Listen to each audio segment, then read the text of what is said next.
तो हम मुस्लिम मौलानाओं से एक सवाल हम भी पूछना चाहते हैं कि आप अपनी उर्दू की, अरबी की या फ़ारसी ज़ुबान की किसी भी डिक्शनरी में ज्ञान या वापी शब्द दिखा दीजिए। और तो और छोड़ें, हमारे पास तो खसरा नंबर तक है, तो आसपास के मकान नंबर कौन कौन से हैं ये देख लीजिए, ये सारे के सारे ज्ञान वापी के। नमस्कार, स्वागत है आप सभी का हिंदुस्तान 24 पर और मैं आप सबके साथ विपिन चौधरी। ज्ञान वापी पर कोर्ट के आदेश के बाद बड़े बड़े मौलाना बड़े बड़े सवाल खड़े कर रहे हैं। मेरा सवाल यह है कि क्या मंदिर में अलग ईश्वर है और मस्जिद में अलग ईश्वर है? आज बातचीत करने के लिए हमारे साथ दिव्य शक्ति अखाड़े के आचार्य महामंडलेश्वर संत कमल किशोर जी मौजूद हैं। महाराज जी, बहुत बहुत स्वागत करता हूँ आपका हिंदुस्तान 24 पर। आपके चैनल का भी बहुत बहुत धन्यवाद। मेरा पहला सवाल आपसे यही है कि ज्ञान वापी का अर्थ क्या है, क्योंकि आप तो ज्ञान के भंडार हैं। ज्ञान वापी, ज्ञान को कहते हैं नॉलेज, और वापी कहते हैं तालाब को या जहां पर पानी बहुत बहता हो, ठीक है ना। यानी ज्ञान का तालाब, उसे कहते हैं ज्ञान वापी। और अभी आपने कहा कि मुस्लिम मौलाना लोग बहुत कुछ कह रहे हैं, तो हम मुस्लिम मौलानाओं से एक सवाल हम भी पूछना चाहते हैं कि आप अपनी उर्दू की, अरबी की या फ़ारसी ज़ुबान की किसी भी डिक्शनरी में ज्ञान या वापी शब्द दिखा दीजिए, क्योंकि है ही नहीं ना, उनके पास तो शब्द ही नहीं है। ज्ञान संस्कृत का शब्द है, वापी संस्कृत का शब्द है, और ये पुराणों में भी आया है हमारे पास। तो ज्ञान वापी यानी ज्ञान का भंडार, ज्ञान का तालाब, वो ज्ञान वापी मंदिर है। मस्जिद कैसे हो सकती है?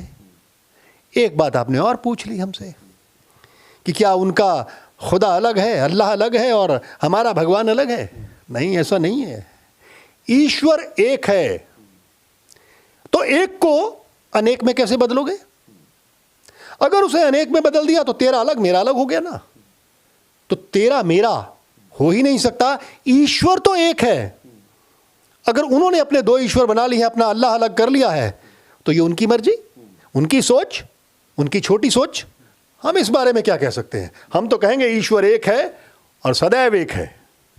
मतलब ये जो लड़ाई है मंदिर और मस्जिद को लेकर, ये जिस तरीके से आपने अभी कहा कि तेरे और मेरे के चक्कर में है, बिल्कुल है।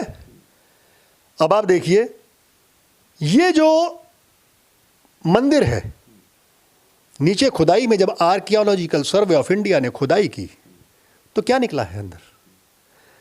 नीचे तो वही मंदिर के अवशेष ही तो निकले हैं। और जो मुस्लिम कानून है वो तो ये कहता है कि कोई भी ढांचे के ऊपर अगर कोई चीज़ खड़ी कर दी गई है या मस्जिद खड़ी कर दी गई है, तो अल्लाह वहाँ की नमाज कबूल ही नहीं करता है। मस्जिद तो तब बननी चाहिए या तो समतल ज़मीन हो, या किसी ने दान में दी हो, या किसी से खरीदी गई हो। यहाँ तो आक्रांताओं ने कब्जा करके, औरंगजेब ने कब्जा करके इसे ढाया, और ढाने के ये 1669 की बात है। तो वहाँ जब ये किया गया है तो वहाँ पर तो उनकी नमाज कबूल हो ही नहीं सकती, क्योंकि वो तो शिव मंदिर है। मतलब ज्ञान वापी में और बाबरी मस्जिद में जितने भी मुसलमानों ने नमाज अदा करी वो सब जाया चली गई। बिल्कुल जाया चली गई, उन्हीं के कानून के मुताबिक ना। मैंने तो कुछ भी नहीं कहा, अपने पास से तो मैंने कुछ कहा नहीं है कि अगर कोई बना हुआ ढांचा है और उसके ऊपर मस्जिद का निर्माण कर दिया जाता है और वहाँ पे नमाज पढ़ी जाती है, तो उनके कानून के हिसाब से वो नमाज अल्लाह कबूल नहीं करता, जायज़ नहीं है, बात खत्म।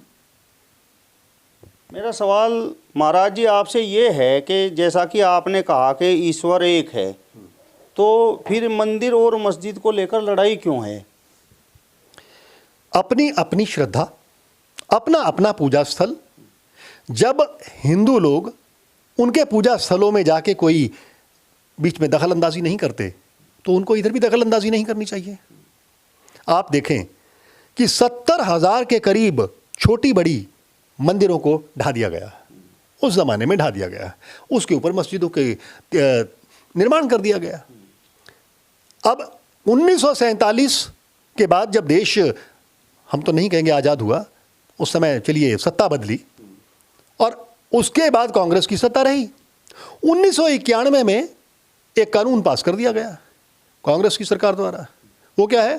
वर्शिप एक्ट 1991 पास कर दिया, नरसिम्हा राव की सरकार थी। उसमें यह कह दिया कि 1947 से पहले के जितने भी मंदिर हैं, चाहे वो जैन हैं, बुद्ध हैं, सिख हैं, वो सारे के सारे एज इट इज रहेंगे, कोई उन पे दावा नहीं कर सकता। क्यों भाई? अगर मेरी कोई पुरानी चीज़ है तो क्या मैं अपनी चीज़ वापस लेने का हक नहीं रखता हूँ? आज तक अगर मुझे दबाए रखा डंडे के जोर पे या कैसे भी, तो आज अगर मुझे मौका मिला है तो क्या मैं वापस नहीं ले सकता कानून के हिसाब से? तो पहली बात तो ये मेरे मौलिक अधिकारों का हनन है। 226 मेरे मौलिक अधिकारों का हनन है, मेरी धार्मिक स्वतंत्रता का हनन है, हिंदुओं की धार्मिक स्वतंत्रता का हनन है। और इस पर बहुत आवाज़ भी उठी, बहुत सारे इसके लिए प्रोटेस्ट हुए। तो चाहिए था तो यही था कि भाई जो आपके मंदिर हैं वो आपको वापस दे दिए जाएं, बात खत्म हो जाती है। भाईचारे की बात है ना, कि हिंदू मुस्लिम सभी एक ही, ये कहते हैं अल्लाह की संतान है। चलिए हम मान लेते हैं अल्लाह, अल्लाह भी तो अल इल्य शब्द से आया है। अल माने विशेष रूप से, इल्य मैंने पूजनीय है, और ये शब्द तो ऋग्वेद से आया है, विशेष रूप से पूजनीय है अल्लाह। हमें तो अल्लाह शब्द से भी कोई एतराज़ नहीं है, मुझे तो खुदा शब्द से भी कोई एतराज़ नहीं है, और मुझे ईश्वर से भी कोई एतराज़ नहीं है, क्योंकि एक हैं और एक को हम 3 भागों में नहीं बांट के देख सकते। मतलब जिस तरीके से मौलाना कह रहे हैं कि जिसकी लाठी उसकी भैंस, वही बात आपने अभी कही कि 1947 में देश आज़ाद हुआ, चलिए कह देते हैं कि आज़ाद हुआ, ये आप क्या कहना चाह रहे हैं? 1947 में देश आज़ाद कहाँ हुआ? सत्ता का हस्तांतरण हुआ था। वह हम तो ये मानते हैं कि आज़ाद तो हमारा देश 2014 में हुआ है, जब से मोदी सरकार आई है। उससे पहले तो अगर कोई भी जितने भी कानून बने हैं वो सारे के सारे मुस्लिमों की फेवर के बने हैं। बताइए एक भी कानून मुझे बता दीजिए जो हिंदुओं की फेवर का हो। मतलब वो बात सही है कि जिसकी लाठी उसकी भैंस। तो उनकी लाठी थी ना, तो उन्हीं की भैंस चल रही थी, उनकी लाठी, और हमें वो हाँक के ले जाते थे। उनकी लाठी चल रही थी, उन्हीं की सरकारें थी। कांग्रेस की सरकार आई तो उन्हीं की लाठी थी, उन्होंने अपने हिसाब से कानून जितने चाहे जब मर्जी जब चाहो बदल दो उठा के। लेकिन मौलाना तो ये कह रहे हैं कि लाठी हाथ बदलने में देर नहीं लगाती। हाँ तो कोई बात नहीं, जब लाठी का हाथ बदलेगा फिर देखी जाएगी, तब की तब सोचेंगे। लेकिन उससे पहले ये भी ध्यान रखना चाहिए कि अब हिंदू समाज जागरूक हो रहा है। जिन कानूनों के बारे में उन्हें मालूम नहीं था उन कानूनों के बारे में पता चल गया है। और सुप्रीम कोर्ट में एक वकील हैं श्री अश्विनी उपाध्याय जी, उन्होंने बहुत सारी PIL डाली हुई हैं। आने वाले समय में देखिए होता क्या। एक कभी चंडोल देखिए आपने, मेले में गए हों तो ऊपर होता है एक व्यक्ति, एक नीचे भी होता है, झूला ऊपर नीचे होता है। पहले उनका झूला ऊपर था, हमारा नीचे था। आज उनका झूला थोड़ा थोड़ा नीचे आ रहा है, हमारा ऊपर जा रहा है। तो भाई जैसा बोओगे वैसा काटोगे, तो उन्होंने जैसा बोआ वैसा काट रहे हैं।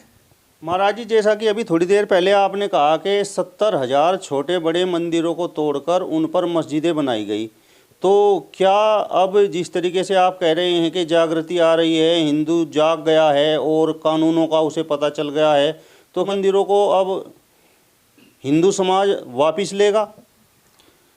देखिए मांगे तो धर्माचार्यों ने, जहाँ तक पहले अखबारों में भी छपा था, धर्माचार्यों ने, आपकी प्रेस मीडिया ने ये डिस्क्लोज़ किया था कि धर्माचार्यों ने केवल 3 मांगे।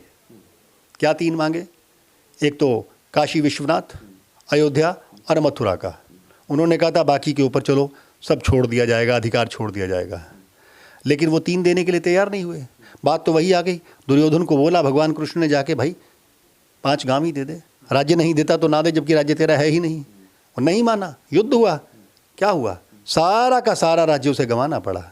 तो हो सकता है कि आने वाले समय में ये 40,000 से 70,000 तक की जो आंकड़ा आया हुआ है, तो ये सारा इतिहासकारों ने लिखा है, मैंने नहीं लिखा है। तो इतिहासकारों का जो आंकड़ा है, हो सकता है आने वाले समय में इस पे सारे के सारे मंदिर वापस लिए जाएं। मतलब कहने की बात ये है कि ये विवाद अभी थमेगा नहीं, चलता रहेगा।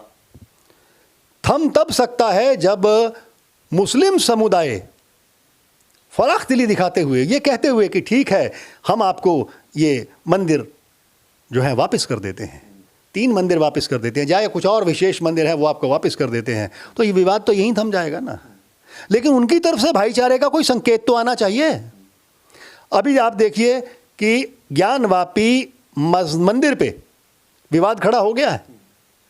आप ये बताइए कि वो लोग वजू करते रहे नंदी के सामने, मेरे पास सारे सबूत हैं, स्कंद पुराण आप पढ़ के देख लीजिए, पेज नंबर 801, 804, 869, ज्ञानवापी के बारे में सारा कुछ दिया हुआ है। उसके बारे में इनके किसी ग्रंथ में ज्ञानवापी का कोई जिक्र मिलता है?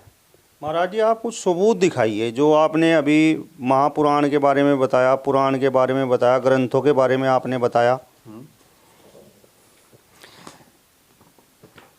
ये देखिए, इसमें लिखा है ज्ञानवापी की महिमा और सेवन से माल्य केतु कलावती को तारक ब्रह्म। ये उसका इंडेक्स है, मैं आपको इंडेक्स भी दिखा सकता हूं, और तो और सारे ग्रंथों में आपको इसका वर्णन दिखा सकता हूं। ये है स्कंद पुराण, देख लें आप।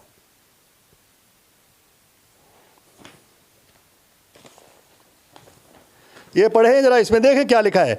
ईशान द्वारा ज्ञानोद ज्ञानवापी तीर्थ का प्राकट है, और पुराण सबसे प्राचीन पुस्तक मानी जाती है, वेद सबसे प्राचीन पुस्तकें मानी जाती हैं। हमने अपने हाथ से तो नहीं लिखी ना। तो जब सबूतों के आधार पे, और तो और छोड़े, हमारे पास तो खसरा नंबर तक है, आसपास के मकान नंबर कौन कौन से हैं ये देख लीजिए। ये सारे के सारे ज्ञानवापी के, कौन सा मकान कब कहाँ पे था, पुराने ज़माने की सारी हिस्ट्री हमारे पास है। तो फिर नकारते क्यों? जब सबूत तुम्हारे पास हैं तो क्यों नहीं मुसलमान समुदाय जो है वो छोड़ देता इसको कि ठीक है, ये आपकी हमसे गलती हुई, ये आपकी मंदिर है तो आप मंदिर ले लो, बात ख़त्म हो जाती है। लेकिन नहीं, वो जिद पे अड़े हुए हैं कि नहीं, ये मस्जिद है, हम 1947 से लेकर यहाँ पर नमाज़ पढ़ते आ रहे हैं। अरे नमाज तो कायम वहाँ की जाए ना जहाँ पर आपको किसी ने ज़मीन दान में दी हो, या आपने ख़रीदी हो, या समतल भूमि हो। ऐसा तो कुछ हुआ नहीं है। ये तो ढांचे को तोड़कर, क्योंकि नीचे से कुछ निकला है ना, तो इसका मतलब मंदिर के ऊपर मस्जिद बनाई गई, तो नमाज तो वहाँ जायज़ है ही नहीं उन्हीं के कानून के हिसाब से।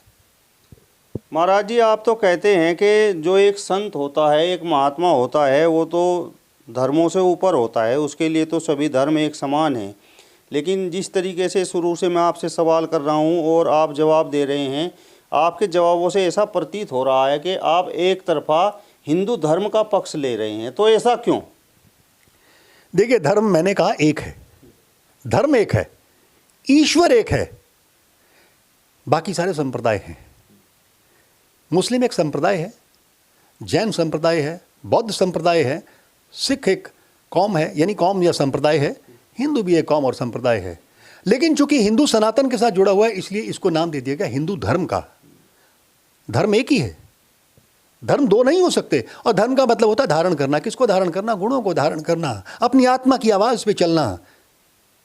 तो गुणों को धारण करें ना हम लोग, प्रेम से बात करें, प्रेम से रहें। ये तो हिंदू धर्म सिखाता है। और सिखाया क्या है हिंदू धर्म ने? धर्म एक ही है, अलग अलग धर्म नहीं। आप अलग अलग धर्म मत कहिए, इन्हें कौम कहिए, ये संप्रदाय कहिए। चलिए, तो दिव्य शक्ति अखाड़े के आचार्य महामंडलेश्वर संत कमल किशोर जी को आपने सुना। फिलहाल इस वीडियो में बस इतना ही। अगली वीडियो में फिर आपसे मुलाकात होगी। तब तक बने रहिए हिंदुस्तान 24 के साथ। नमस्कार।